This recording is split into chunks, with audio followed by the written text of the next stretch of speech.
Armoor municipal పరిధి పెరిగిట్లోని society వద్ద Congress party Armoor నియోజకవర్గ ఇన్ఛార్జ్ వినయరెడ్డి జిలుగు సబ్సిడీ విత్తనాలను రైతులకు పంపిణీ చేశారు.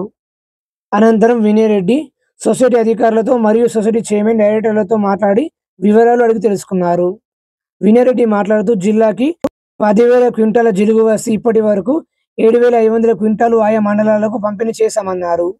ఈ కార్యక్రమంలో ఆర్మూరు పట్టణ కాంగ్రెస్ అధ్యక్షులు ఏఎంసీ చైర్మన్ సాయిబాబా గౌడ్, పెరిగి సొసైటీ చైర్మన్ భోజారెడ్డి, డైరెక్టర్లు ఆర్మూరు మున్సిపల్ మాజీ చైర్మన్ పండిత్ పవన్, మాజీ కౌన్సిలర్లు రవిగౌడ్, శాలా ప్రసాద్, మానేటి లింబాద్రి తదితరులు ఉన్నారు.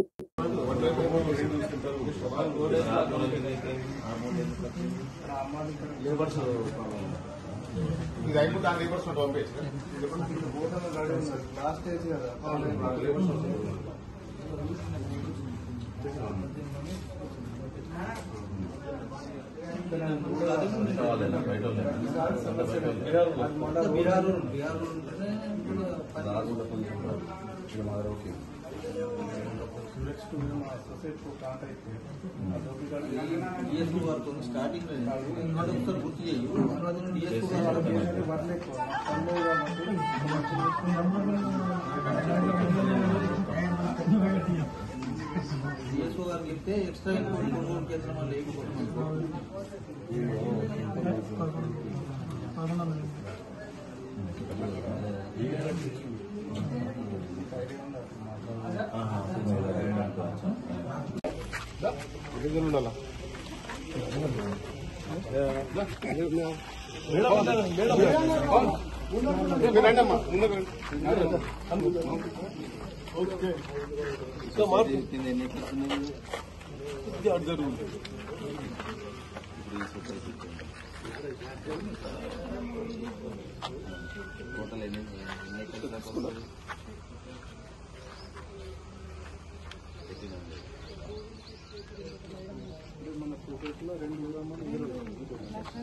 సంజయ్ ఇట్లా పట్టు కదా